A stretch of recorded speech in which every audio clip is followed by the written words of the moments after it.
Kenapa bisa sampai di sosmed dan yang lain-lain? Karena memang sebelumnya kan ketika saya live memang ada pertanyaan-pertanyaan tentang kenapa sapinya itu diangkat gitu. Dan di situ pun juga sudah jelas semuanya bahwa di sini ada miss-nya itu adalah mengenai Pak Ustadz sama Pak RT-nya yang tidak ada komunikasi. Yang saya lihat itu seperti itu. Tidak ada komunikasinya itu. Yang membuat saya kecewa adalah sikap dari Pak RT-nya sendiri terhadap Pak RT maupun orang-orang kita gitu loh, Mas. Maksud saya seandainya pun kecewa, kan sekali lagi bahwa sapinya itu bukan untuk saya atau orang lain, semua untuk warga di sini. Niat saya tuh baik loh, niat saya tuh baik, nggak ada unsur politik ataupun apa, dan itu sudah saya lakukan 5 tahun.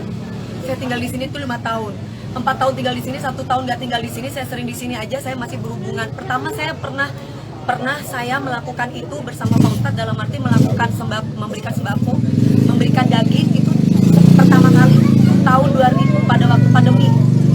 Itu ada Pak RT. Setelah itu banyak keluhan dari para warga ke saya mengatakan bahwa sembakonya saya tidak mendapatkan sembako, Bu, tidak rata lah, yang tidak begini, tidak begitu.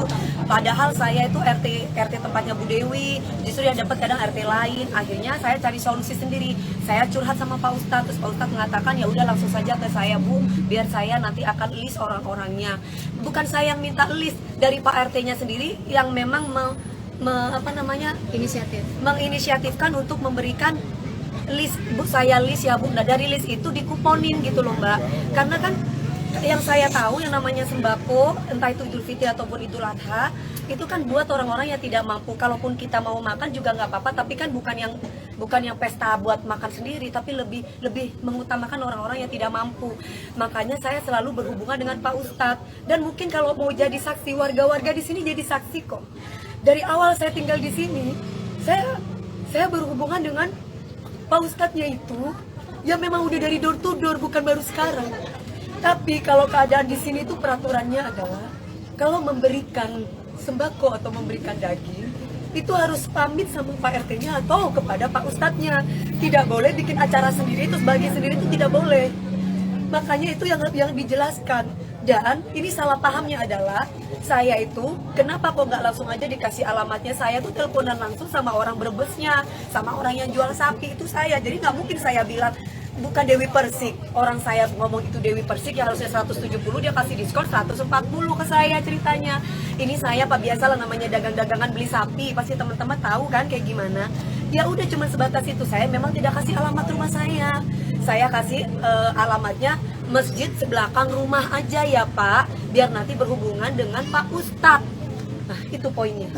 Setelah itu nanti akan ada orang kita yang akan ngambil sapinya, itu doang. Nah, tapi sapi itu bukan untuk saya, untuk warga di sini, saudara-saudara saya. Dan itu saya lakukan bukan hanya sekali, tapi sudah dari tahun sebelumnya sudah pernah saya lakukan. Dan tidak ada politik-politikan, dan kami tidak ada nyebutin nama kubu lain dari dia, tidak ada sama sekali. Terus ketika saya tuh live dan akhirnya saya memberikan caption, karena di situ banyak sekali yang berkomentar tentang politik-politik. Akhirnya saya bilang, bertetangga di captionnya mana IG-nya biar saya nggak salah ya, captionnya ibu kan itu akhirnya di playingin victimi, kenapa nyolek Panis? Loh, saya kan memang benar bertetangga. Nah, saya tulis di sini seperti ini, apa karena bertetangga sama Pak Anies Baswedan gitu doang. Terus kemudian banyak di situ bertebaran dan yang lain-lain ngomongin tentang politik. Jadi saya bingung gitu loh. Politik apa? Orang saya dari dulu mungkin kalau tanya sama warga nggak ada politik-politik, dan nggak ada menyebutkan nama kubu siapapun di kami, itu nggak ada. Itu loh Mbak. Jadi saya merasa bahwa ini apa-apaan sih Pak? Tadi sampai marah ngamuk-ngamukan sama Pak Topan. Sampai Pak Topan bilang gini, Bapak kan memang bentak-bentak saya. Bilang sama bos kamu, sampai kayak begitu. Bilang sama bos kamu, warga kita tidak kekurangan daging dan tidak butuh daging. Saya punya niat baik loh. Dan itu diiyakan sama Pak RT. Dan itu diiyakan dia emosi. Pak RT dia bilang dia emosi. Lah maksud saya cuma bilang, Bapak bisa nggak Bapak tidak emosi Pak? Bapak ini kan RT gitu loh. Kami ini warga, otomatis kami tuh anak. Bapak itu adalah bapak kita. Bisa nggak Bapak bicara baik-baik? Datanglah ke rumah saya Mbak DP, bener nggak? Enakan gitu mengayomi, bukan malah ngebentak. asisten saya, ngebetak security saya. Jangan pandang status, nggak ada kaya, nggak ada miskin dalam hidup ini, semua sama. Kenapa saya tadi marah seperti itu? Dia bentak-bentak saya lagi. Ngomong masalah ras lah yang sebelahnya, kita orang Betawi, nggak ada mau orang Betawi, mau orang Madura, semua sama. Jangan pernah berbicara ras, jangan pernah berbicara tentang agama, nggak ada. Niat saya ibadah, niat saya tuh baik, niat saya tuh memang dari dulu saya lakukan bukan cuma sekali. Tolong teman-teman luruskan ini. Ini saya lakukan bukan cuma sekali. Kenapa sampai viral dan kenapa sampai ngoceh di sosmed? Karena ketika saya live itu banyak bertebaran di situ menanyakan tentang kenapa sapinya diangkut. Gitu loh ceritanya. Saya punya niat baik loh mas.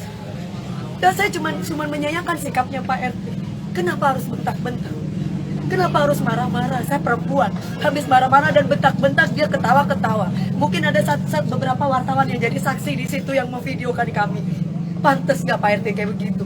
Saya merasa kecewa dengan sikap yang kayak gitu. Solusinya tadi apa? Sebelumnya nanti Gak ada solusi. belum ketemu titik terang nanti ya. Gak ada solusi, gak ada temu titik terang. Orang saya dibentak, semuanya dibentak di sini. Ya saya ngamuk lah, saya marah. Saya punya niat baik. Gak ada saya politik-politikan. Apa yang mau disampaikan? Apa yang pengen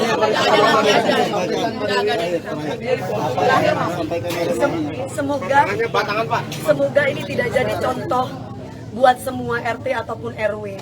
Seandainya ada sesuatu yang tidak berkenan dengan hati, nggak harus dengan emosi. Langsung tanyakan langsung ke warganya. Seperti saya, kan ini berkaitan dengan saya. Nggak usah nyampaikan ke bos kamu, apalah, nggak usah seperti itu. Langsung tanyakan aja langsung sama saya. Mbak DP ini ceritanya bagaimana? Kenapa ini sapinya kok bisa diangkut? Seperti itu.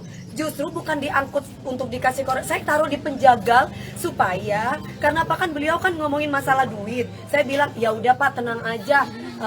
Nanti dipotongkan aja. Ada berapa orang di sini, mau 1.000 kayak 2.000 kita kasih sampai kita ngomong kayak begitu. Saya utarakan itu ke ART saya, tolong sampaikan itu. Dan saya lagi syuting, jadi bukan dititip sehari 2 hari, dititip cuma beberapa jam mas.